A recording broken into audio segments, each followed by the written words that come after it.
Welcome back to Not Another Moto Pod, hosted by Sam Puri. We're back for episode 25 after round 4 from High Point. Some wild 250 results and more of the same in the 450 class, with both championship leaders extending their points lead. Let's get right into the 250s. As mentioned in the intro, some kind of crazy results in the 250 class. People just all over the place, obviously, except for this guy, Hayden Deegan, 1-1 on the afternoon. What do you say? Hayden's going to Hayden. Moto 1, Deegan made a quick first lap pass on Nate Thrasher, of all people, to take the lead. He just never looked back. Moto 2, more of the same. He was up front again early, made a really crafty pass into the lead on lap 1 yet again, and ran away just like Moto 1. Really put a stamp on this weekend after going 2-2 last weekend. Second place on the afternoon, Tom Vial, 4-2. Moto 1, Vial started near the front, but didn't really expect anything special on the day. Kind of looked more the same. A solid fourth place finish, but nothing flashy from Tom Vial there. Moto 2, second place. He was all alone in third for most of the race and did get Chance Hymas on the last lap after Hymas dabbed his knee and did pull off injured. Hymas did finish the race, but Vial was able to track him down late for second place overall. Third in the afternoon, Levi Kitchen, 2-6 on the afternoon. Moto 1, he was up front early for a change. He gave Deegan about 10 seconds, but he was all alone for most of the race in second, so he was solid in second, but obviously, again, just didn't have anything for Deegan. Moto 2, he went down early, but was able to come from behind for 6. He wasn't able to hold back Joe Shimoda, who got him late in the moto, about 5 minutes left there, but did not change the overall results with Hymas losing that position. Fourth place was Chance Hymas, going 5-3 on the afternoon. Moto 1, he had a bad start, but he fought his way forward. He looked really fast. Moto 2, he looked fast yet again, but had nothing for Deegan, kind of similar to Kitchen in Moto 1. He did dab his knee again on the final lap. We didn't see it on the TV, but we saw him pull off holding his knee and did lose that position to Tom Vial there. Fifth place on the afternoon, Garrett Marchbanks, going 7-4 for fifth. Moto 1, Garrett Marchbanks had to come from behind as usual. What do you expect? This is every week now. Moto 2, he did race forward into fourth place. He's got to have the most passing points on the season. Him and Shimoda, I feel like, are the only two out here making passes. Obviously Deegan, but Deegan has been starting up front more often than not lately. But Garrett is riding very well. It's just maybe not as flashy as we would expect because he's not been on the podium as often. He did get on a moto podium last weekend, so we expect to see more from that, but obviously we know the starts are going to be a struggle for Garrett Marchbanks. He's a larger guy. They discuss it on the broadcast quite often. Hard for him to get that horsepower underneath him on the start. Sixth place on the afternoon, Joe Shimoda, going 6-5. Moto 1, he went down and lost some positions early. He was fighting forward late. And he did get Garrett Marchbanks right before the finish on the last lap, last turn even. So that was great for Joe. Moto 2, he was down again, fighting for fourth place. It looked like it was worse than it was. He actually popped up pretty quickly. Again, after that, he was racing strong from behind, just kind of like he has all season. Joe Shimoda, really underrated season. Obviously a rough go last weekend. Not a great go this weekend as far as the points haul goes. But he really does look fast. This really does look like maybe the best Joe Shimoda that we have seen overall. Seventh place, Seth Hamaker, 3:14 on the day for seventh. Moto 1, probably his best ride of his MX career. He got in a third early and just kind of hung around. Didn't have anything for Levi or Deegan. But a really strong third place for Seth Hamaker. Obviously his home track and High Point in Pennsylvania. We know he was coming in injured, so we didn't have much expectation, but a 3 is awesome there. Moto 2, I think he had a bad start and went down early. He still kind of looked fast, but just was unable to do anything with that 14th, unfortunately. Eighth place, Casey Cochran, a bounce back for Casey, going 11-9 overall for eighth. Didn't see much of him in Moto 1. In Moto 2, similar to last week and the week before, he was up front early for the majority of the race. He did fade again, but we are seeing some flash from Casey Cochran. That's really kind of what you want to see from a rider in his second season, who came in after being a pretty rough injury, and I don't know that we really had much expectation for Casey Cochran, but he's doing well. Ninth place, Nate Thrasher, 10-10, his best overall, maybe of his career outdoors. I'm not sure. Definitely on the season. 10-10 were his two best moto scores on the season. I think he officially hole-shotted both motos. If not, he definitely hole-shot officially one of them and was second off the other one. Moto 1, he whole shot and looked like he could be in the fight. He was up there for quite a while, and eventually did fade back to 10th, but again, his best ride of the year. Moto 2, another great start. Deegan made a good pass on him, but he was still hanging up out front early, made some mistakes. But yeah, 10-10 is a really great score outdoors for Nate Thrasher. We really don't expect a lot from Nate Thrasher. He's never really showed us much outdoors from memory. Obviously, we know he's a race winner indoors, but has this kind of crazy, 1 week he's there, 1 week he's not. He's just kind of all over the place, unfortunately. After Nate, we had Jalik Swoll finishing in 10th with a 14.8. He looked good in both motos, honestly. He faded a bit in Moto 1. That's to be expected. Obviously, we know he's coming in from that Achilles injury. Probably not up to speed fully with his cardio, but I mean, honestly, I was impressed in both motos. This looked like the best that the Triumph has looked all year. Swoll obviously podiumed on it last year. The first ever podium for Triumph. Still, I believe, the only podium in outdoors for Triumph at this point, but he did finish ahead of the overall of all of his teammates. Obviously, Mikael Harrop has had a better overall finish on the season so far, but as far as an overall look, to me, this looked like the best that the Triumph bike has looked this year. So props to Jalik Swoll for that. 10th place. 11th place, we had Ty Masterpool going 8:17 on the day, continuing that trend of a generally a good first moto, not quite as good this week, and then a rough second moto. Moto 1, 8th place is probably, I think this is his worst overall finish in Moto 1 on the season. Yeah, definitely.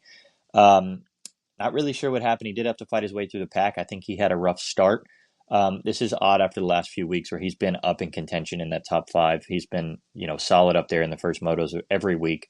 Especially odd considering how he rode at this track last year. Moto 2 didn't see much of him. Again, 8:17 on the afternoon. 12th place, Mikkel Harrop, 19.7 on the afternoon. Didn't see him in Moto 1. Moto 2, he looked much better and showed that he does still have some pace. 13th, Max Vohland going 13.13 on the afternoon. Max has kind of slid himself in that top 15, but, he's definitely not a top 10 guy yet. He hasn't broken that. He just hasn't really shown much of what we expected from Max Vohland quite yet.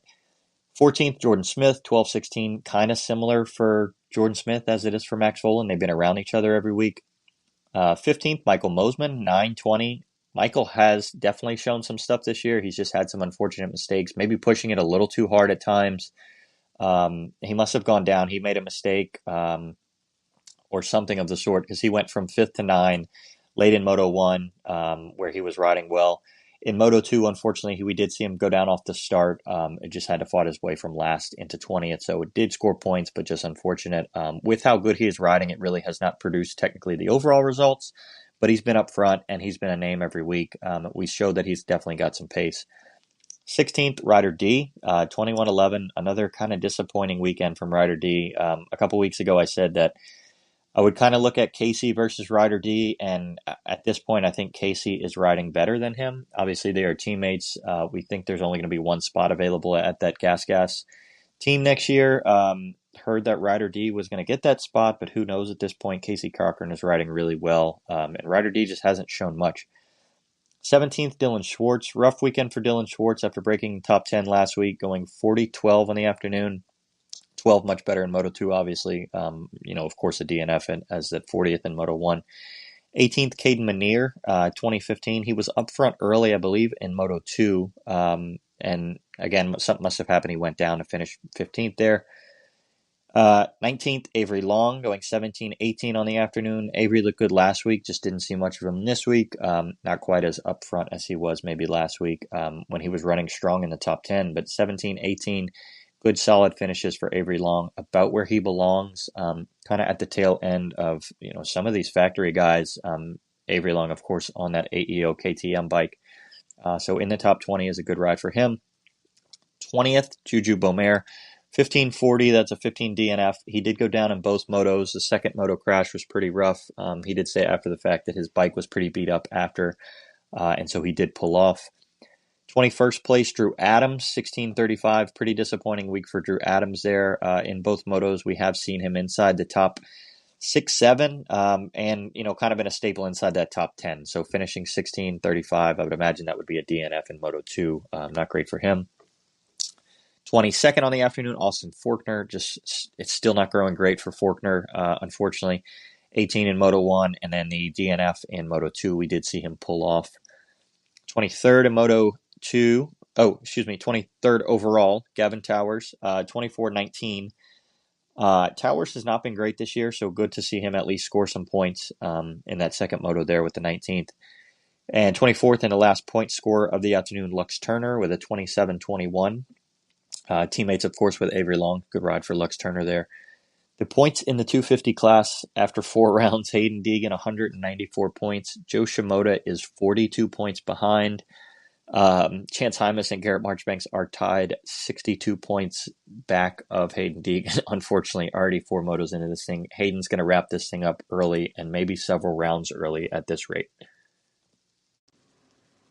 450s from High Point, another win for you-know-who, Jet Lawrence going 1-3 on the afternoon. Not quite his dominance of the 1-1. This is the second time of the year that we've seen him use first, third moto scores to win the overall.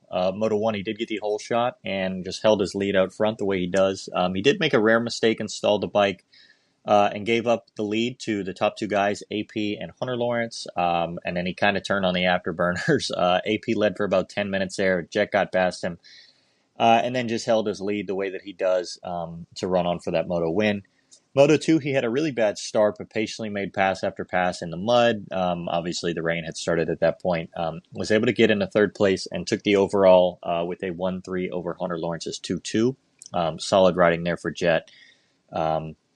Obviously wonder if he had gotten, if the race had gone on for the rest of the race. They red flagged it with about 7 minutes plus 2 laps left. If he maybe could have eventually caught Hunter. Tomac was about 30 seconds ahead at that point. I'm not sure that would be feasible, but we do know that Hunter was having some goggle issues. I wonder if Jet could have gotten in the second place. Not that it mattered for the overall, of course.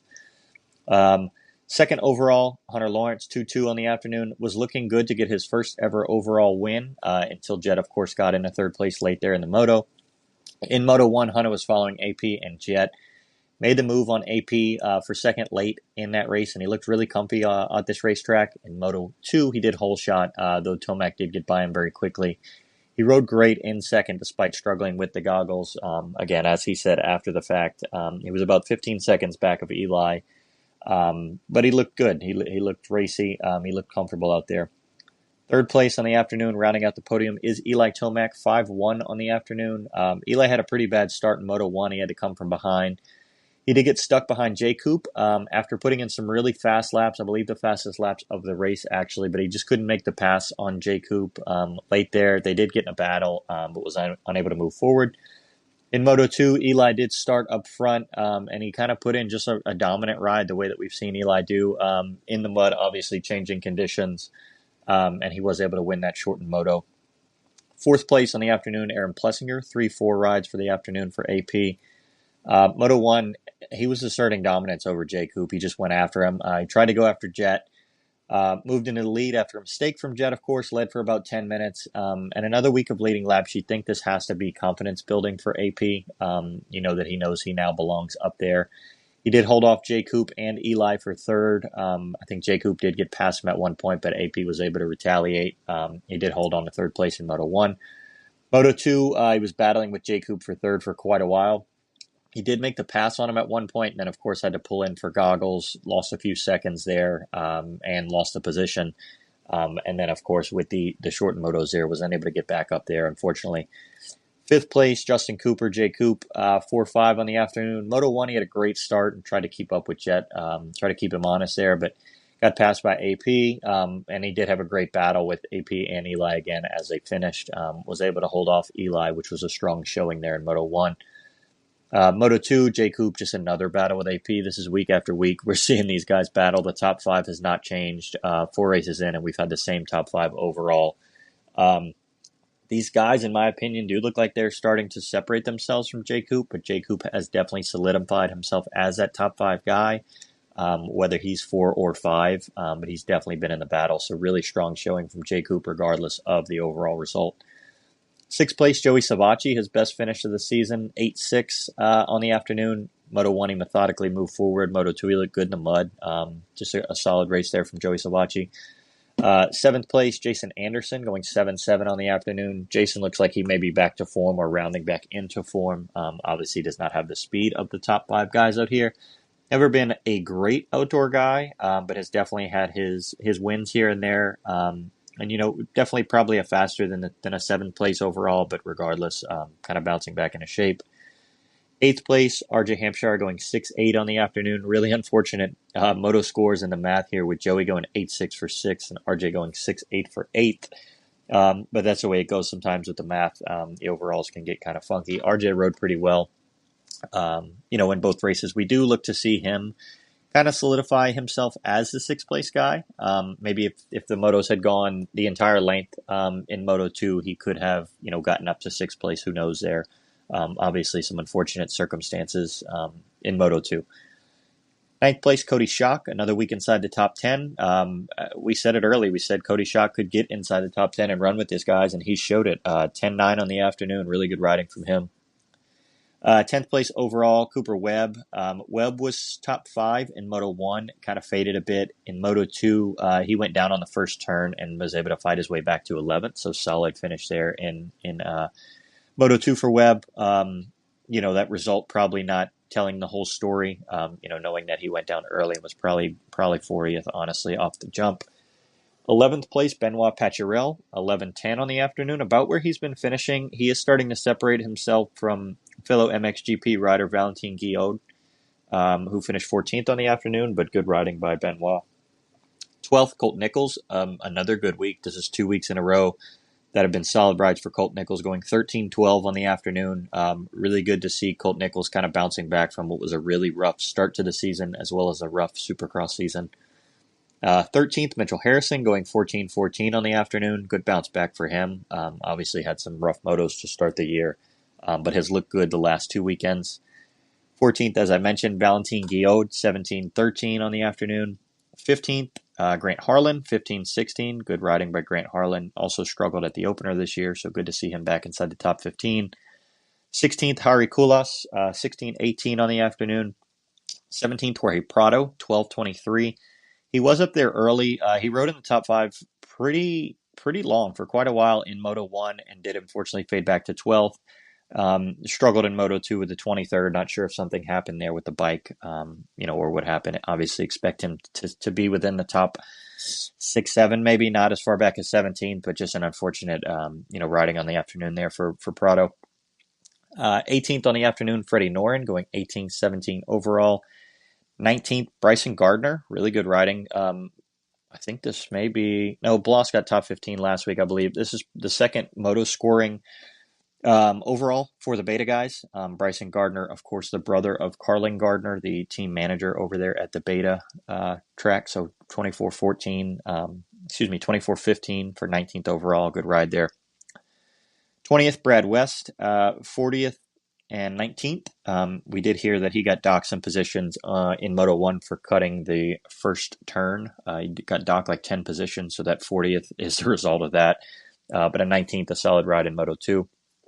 21st, Lorenzo Lacurcio going 21-20 on the afternoon. 22nd, the inverse of that, Jeremy Hand going 20-21. And 23rd, the last point scorer on the afternoon in the 450 class, Romain Pop going 19-36. Joining our 0 points club on the afternoon, Benny Bloss again, second time this year, second time in 3 races, 30-40 on the afternoon.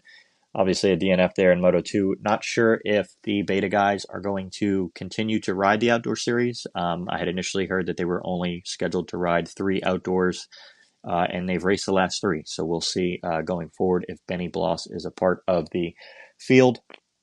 Also, Malcolm Stewart going 38 DNS. He took a pretty good hit from the handlebar in Moto 1, so that's going to be a DNS on the afternoon for Malcolm Stewart, unfortunately, after looking pretty good these last few weeks. Points in the 450 class, not quite as out of hand as the 250 class, but almost similar. Jet Lawrence, 190 points. Eli Tomac is 28 points back. That would be over a full moto. Aaron Plessinger is 34 points back. Hunter Lawrence, 37 points back. And Jay Coop in 5th place is 42 points behind. Everybody else is over 50 points, which is over a full event overall out of the points lead. Next week, we do have an off weekend, and then we will return on June 28th at Southwick, the Wick 338. And that's it for this week. If you want to give us a follow on X, Twitter, Instagram, YouTube, Spotify at Not Another Moto Pod. Thanks for listening.